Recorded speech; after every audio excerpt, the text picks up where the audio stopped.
SpongeZilla Attacks.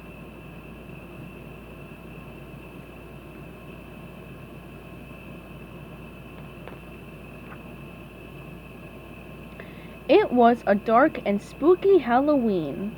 SpongeBob and his best friend Patrick were watching a scary movie marathon. SpongeBob didn't want Patrick to know that he was afraid, so he pretended to be brave. "You're not scared, are you, Patrick?" SpongeBob asked. "No way," Patrick replied. "Are you?" "Of course not," SpongeBob said.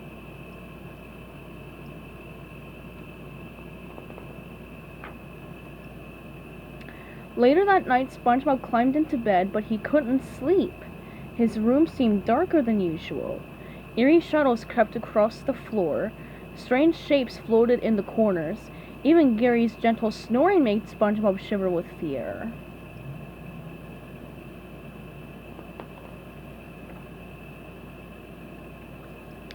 SpongeBob tossed and turned. After a while, his eyelids grew heavy. He was just about to drift off to sleep when a loud noise startled him. SpongeBob jumped out of bed and ran into the living room to find out what made the noise. He peered through the window and saw something very strange. It was a giant, shiny, black shoe.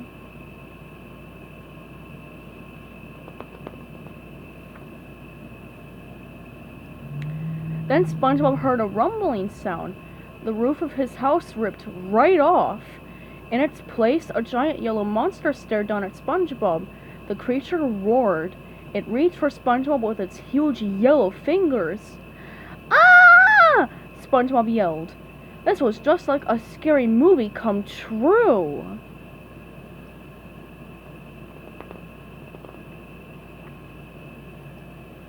SpongeBob dodged the monster's grasp and hurried out the front door.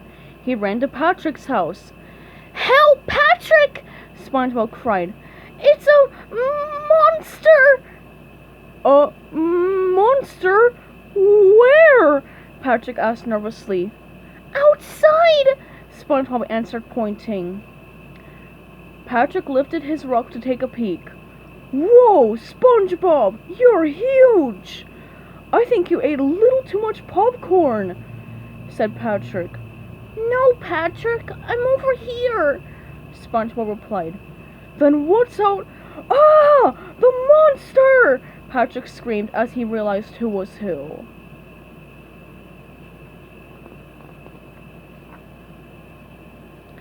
Just then, the angry yellow giant kicked Patrick's house into the air. SpongeBob and Patrick ran for cover.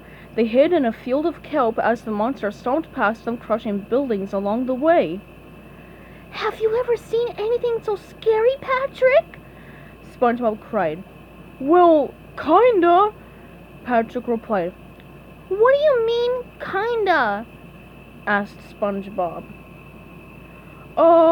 That monster reminds me of someone," said Patrick.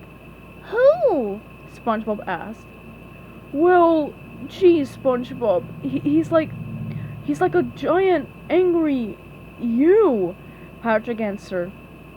"You're right. I knew it looked familiar," SpongeBob said. "It's like a SpongeZilla.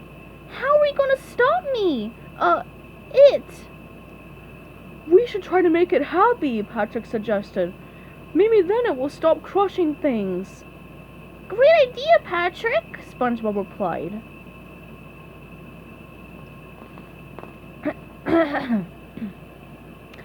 SpongeBob and Patrick thought of ways to make SpongeZilla happy. What makes me happy when I'm upset?" asked SpongeBob. "How about jellyfishing?"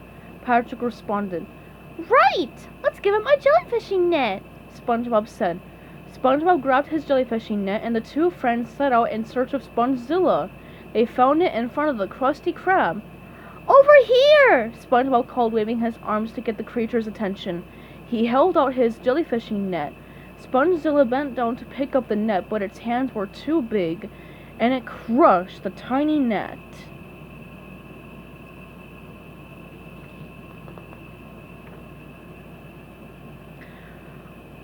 Uh-oh, SpongeBob, Patrick said. I think we made SpongeZilla mad. The monster roared and stomped its foot. Patrick, quick! Make SpongeZilla look at you! SpongeBob called. Why do I have to do that? Patrick asked, frightened. Because it's time for Plan B, SpongeBob replied before hurrying into the Krusty Krab. Patrick did his best to get SpongeZilla's attention, mostly by running around in circles and screaming a lot. SpongeBob returned quickly with a piping hot Krabby Patty. The delicious scent of the patty stopped the monster in its tracks. One extra deluxe Krabby Patty! Come and get it! SpongeBob called. The monster took the patty and swallowed it in one gulp. It smiled and burped loudly. I think it worked! Patrick cheered.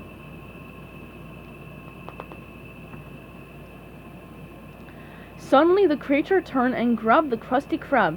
It picked up the entire restaurant and shook it upside down over its mouth.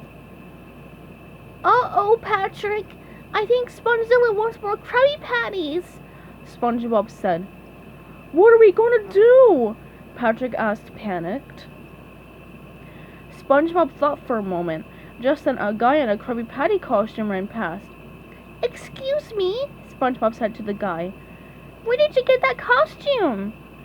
Krabs hired me to wear it and hand out flyers for the Krusty Krab, but the monster wasn't part of the deal. I'm out of here, the guy answered.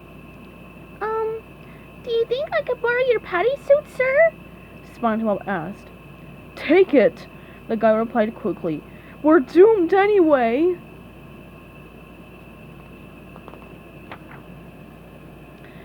SpongeBob put on the Krabby Patty suit.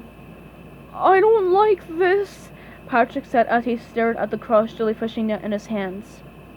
Me either, Patrick, but I'm this town's only hope, SpongeBob replied. No, I mean what SpongeZilla did to your net. It's broken, Patrick cried. Thanks for your concern, Pat, said SpongeBob. Well, I'm off to lead SpongeZilla away from Bikini Bottom before it destroys the whole town. Good luck, SpongeBob. You look really brave. And you look good enough to eat, too, Patrick added. As soon as the creature saw SpongeBob, it licked its lips and took off after him. SpongeBob ran as fast as he could. He ran past the boating school and cut across jellyfish fields. SpongeZilla was easily gaining on him, though.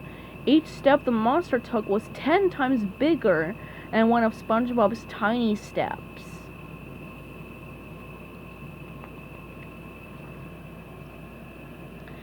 It didn't take long for the creature to catch up to SpongeBob.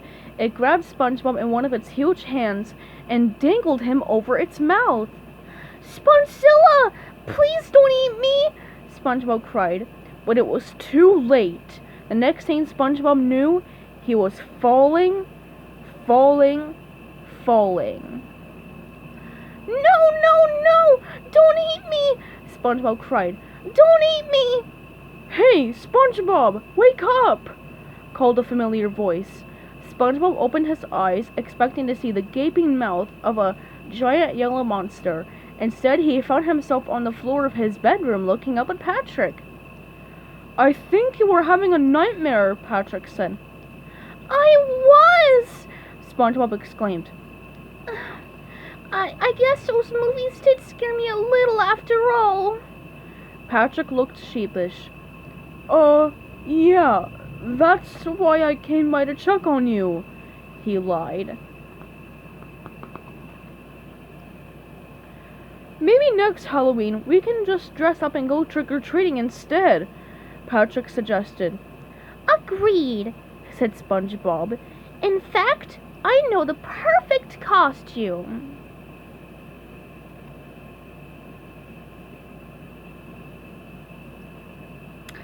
The end.